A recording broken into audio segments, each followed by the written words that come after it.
Russian nuclear fleet and the international efforts aimed at solving those problems.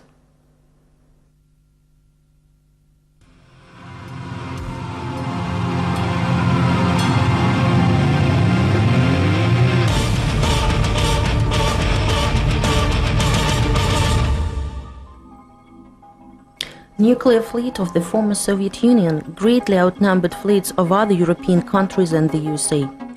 5 nuclear-powered cruisers, about 250 nuclear-powered submarines, 1 container ship and 7 nuclear-powered icebreakers were built in Russia from 1955 to 2000. The fleet is gradually getting old and creates a danger of radioactive accidents and environmental disasters. More than 180 nuclear-powered ships are now out of operation, but there is still lack of resources and experience in their timely and safe dismantlement. Decommissioning of nuclear service ships is even more complicated matter. Now Russia owns more than 90 nuclear service ships and barges, which transport and store spent nuclear fuel, liquid and solid radioactive waste.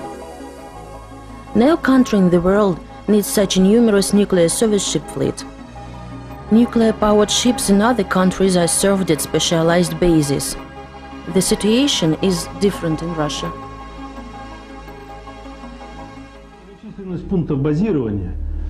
The fact that there are such a great number and variety of Russian nuclear service ships tells us about numerous bases and sites of infrastructure for nuclear-powered vessels in the region, and the lack of roads and railways in the areas where nuclear-powered vessels are stationed and repaired. These service ships are the only mean of transport which connect these remote areas with the so-called big land.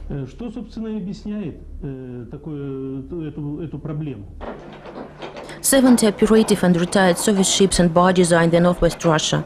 More than 50 of them pose a danger to the environment and will be decommissioned.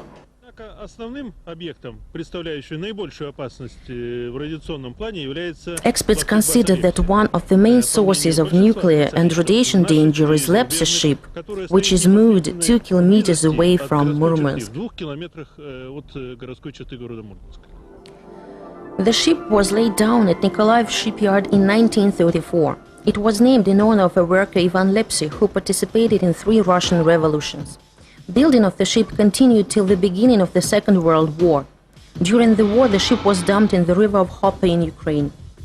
Construction of nuclear-powered icebreaker Lenin prompted the second period of Lepse operation in the end of 1950s. This icebreaker required creation of a service base to refuel its reactors. The dry cargo ship Lepse was recalled due to its durable hull. Admiralteyski shipyard in Leningrad re-equipped Lepse for the new purposes in 1961. Murmansk Shipping Company operated this ship since 1962. The ship's main duties were to serve nuclear-powered icebreakers and refuel their reactors. Lepse reloaded nuclear fuel on nuclear-powered icebreakers Lenin, Arctica and Sibir 14 times from 1963 to 1981. The ship was eventually reconstructed to become a storage of old equipment, various useless parts of machinery, radioactive waste and spare nuclear fuel in 1981. Lepse started to glow in 3 years after the fuel was put into it. At those times, Lepse participated in radioactive waste dumping in the Barents and Kara Seas, a common practice for that period. The ship went to its last run and met with a great storm in the Kara Sea in 1984.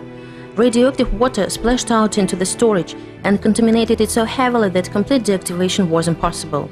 The radiation level of all the Lepse facilities, which were increased by that accident, complicates the process of the ship's decommissioning.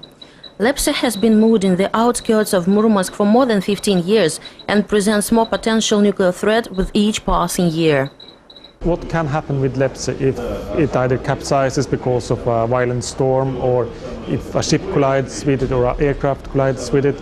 Then you have the risk that there is a chain reaction starting in the spent nuclear fuel which is inside Lepse.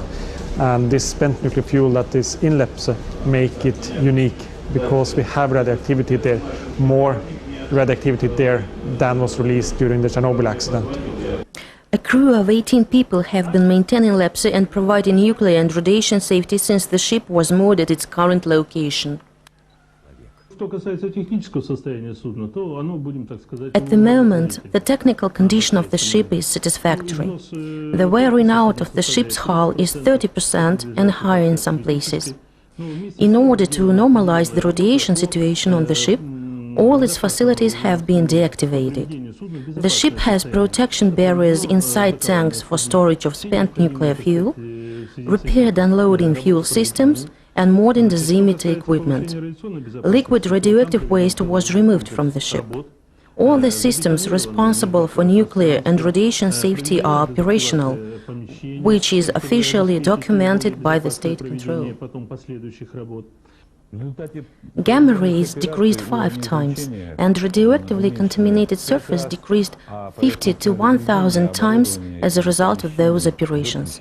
Spent nuclear fuel storage and containers with solid radioactive waste still remain the main sources of nuclear and radiation danger of the ship.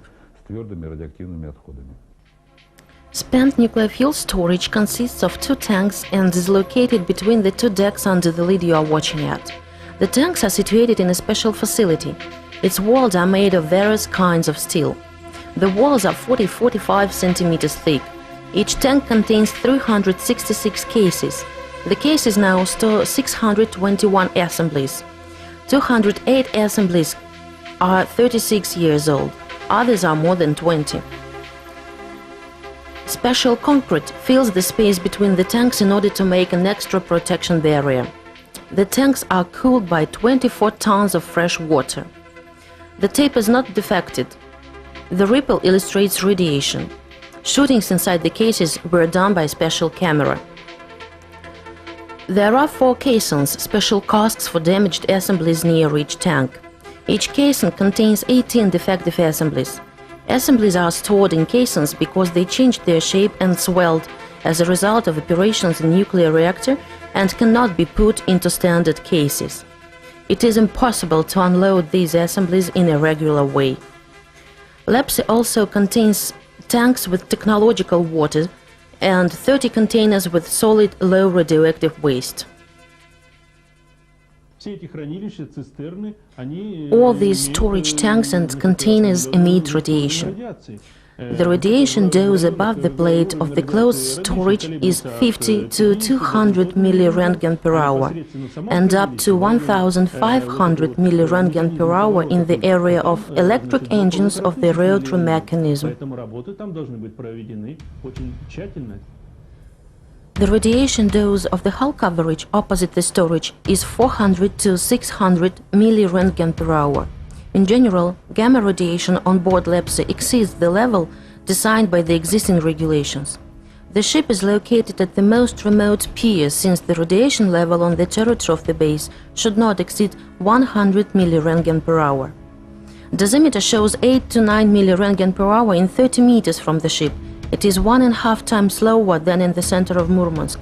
Well-known Norwegian environmental organization Bellona offered to build an onshore living complex in order to help Murmansk Shipping Company to keep Lepse crew from increased doses of radiation. For Bellona, the Lepse project is very, very important. It's a project where we have got openness on all the technical information. It's a dangerous situation to have close to a city with 500,000 people, and we need to deal with it in a way that not is contaminating too many workers. Bellona has, since 1994, worked to get international funding, got the right technology that could stay in the region and solve also other problems. And we have had a special focus on the people that is really heroes safeguarding the ship. Therefore, we have built the Lepse village, which should make better working conditions for the people working. In the future, we hope now that the problems of liability and tax exemption is solved, and we look forward to go on the work to clean up and secure this very dangerous waste and find a good way of final disposal for this very dangerous nuclear fuel. In the beginning of May, Frederick Hauge, president of Bellona Foundation, gave a symbolic key from Lepse village to Stanislav Golovinsky, director of Nuclear Icebreaker Fleet, and to Vasily Krasovsky, captain of the ship. Lepse village is a small part of a grand project of the ship remediation. It started 17 years ago when Central Committee of the Communist Party of the Soviet Union and Council of Ministers of the USSR signed a special resolution in September 10, 1986. The geometry of fuel assemblies was damaged during the unloading of fuel from Leninized breaker to Lepse ship in 1960 and in 1970. Fuel loading into the storage tanks demanded physical efforts, and some assemblies were simply hammered into the storage cells. The idea to decommission the ship appeared in 1980s. The first task before decommission is to unload spent nuclear fuel from the ship. It is a very complicated problem. Various agencies discussed the necessity of the ship decommissioning more than 12 times before 1992, but neither financing nor actual decommissioning work were carried out. Scientific Research Institute and Megaton Bureau of Constructions started to work out the project of Lepse decommissioning in 1992. That work halted again in 1994. Later efforts of Murman Shipping Company and Bellona Foundation led to Lepse project inclusion in a plan of Euro-Arctic Barents region activities for 1994-1995. Active joint actions of the Murman Shipping Company and Bellona drew attention of the European Commission to the problems of the ship. French SNG and English AEA Technology won a tender for implementation of spent nuclear fuel unloading from Lepse in the frame of TASIS program. The companies examined Lepse storages and worked out a method to manage the damaged fuel, but did not consider technical problems of unloading fuel from caissons and complex decommissioning of the ship. Две принципиальные позиции тогда устроили всех. Разрабатываем проект должен учитывать максимально российские технологии. There were two principal points which suited all the parties. First of all, the decommissioning project was to be connected with the spent nuclear fuel management cycle, which existed in Russia. Secondly, Russian experience could reduce the project expenses. It was said that the transferred technology could be later used on the similar objects of the Russian Navy.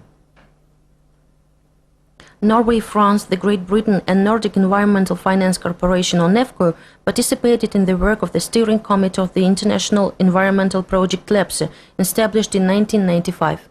The project has not been launched for a long time because of the unresolved problem of nuclear liability between Russia and donor countries. Participants of the committee meeting in France in October 1996 decided that each party should make its own contribution to the project. Foreign participants were to finance equipment and robotics manufacturing and technologies.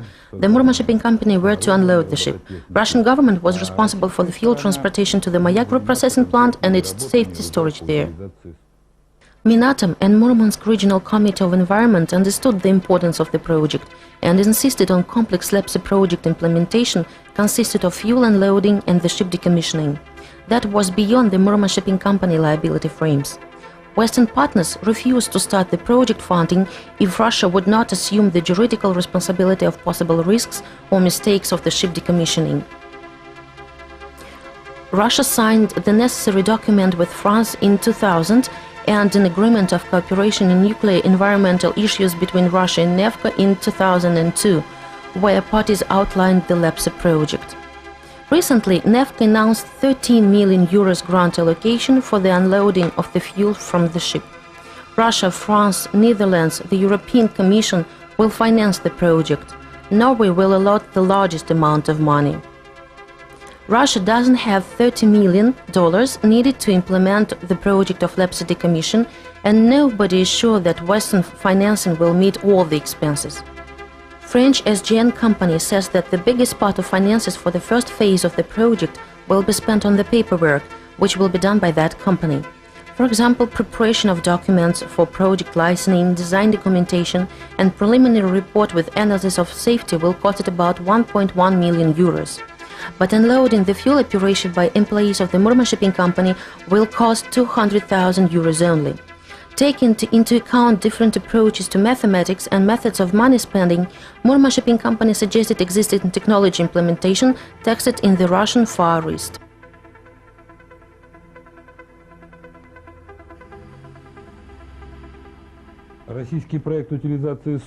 Despite the high cost, Russian variant of the ship decommissioning means participation of skilled French partners who are to deliver robotics and make technical and ecological substantiation of the project. Employees of the Murman shipping company who work on the service ships and nuclear-powered icebreakers will implement all the technical work. The Russian side will of course be responsible for the workers, the specialists, because they know how they should take out, they know how the spent fuel is inside the Lepse, and they will be the main responsible here to make sure that the fuel can be taken out with the French equipment. First of all, the workers will unload all the fuel and water, cut all constructions and clean the deck equipment, and then transfer the radioactive waste to the onshore or to other ships. Then they will start unloading the damaged fuel, as it is the most complicated operation. A special machine will cut off the curved tips of defective assemblies. Then workers will cut out cases with the assemblies and dry them in a special facility in order to put it into a special container. Then the containers will be loaded into railway cars and transported to the Mayak reprocessing plant. Then the workers will cut the ship into large blocks, put them in concrete and transport the blocks to the storage. They plan to implement all the operations within 5 years. Other nuclear service ships with fewer problems than Lepse are the next to be decommissioned. Nobody knows what to do with uranium-zirconium cladding fuel, which cannot be reprocessed. It is stored on service ship Lotte. Nowadays, Lotte and Imantry service ships store 14 reactor cores uranium-zirconium fuel, which contain more than 3,000 assemblies. These two ships can store 22 reactor cores as maximum. Low tempo of spent nuclear fuel unloading from nuclear-powered icebreakers and submarines, 3-year period of its storage on board service ships before it can be transported to Mayak, can lead to a critical situation with accumulation of spent nuclear fuel on these ships. But this is another story, and we hope it will take less time than the still unfinished Lepse project. It is a shame if Lepse will anyway exist as a ship, which scares Europe.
The Russian nuclear fleet and the international efforts aimed at solving those problems.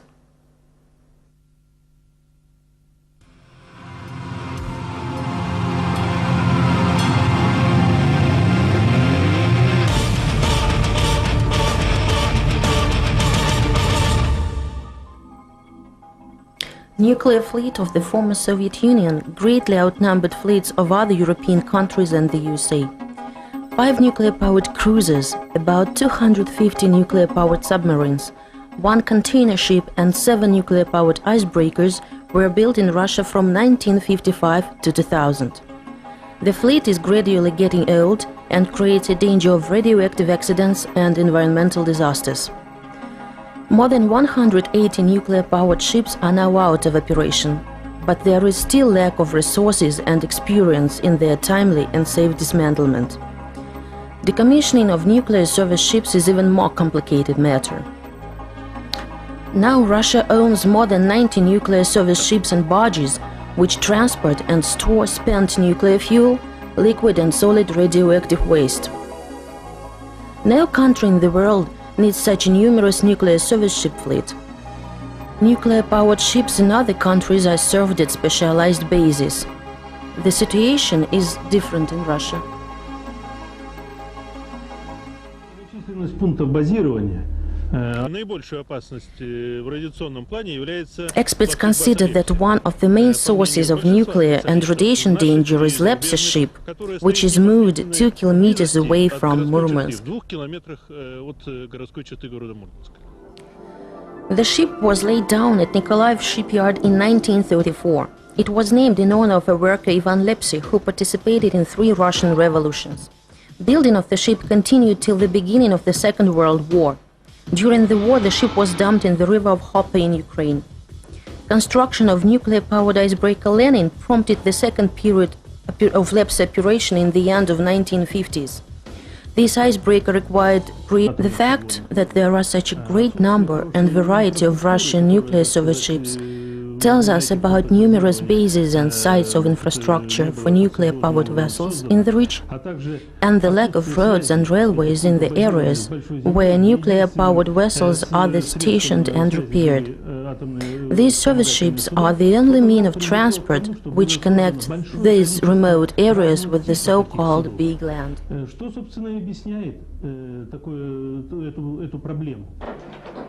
70 operative and retired service ships and barges are in the northwest Russia. More than 50 of them pose a danger to the environment and will be decommissioned.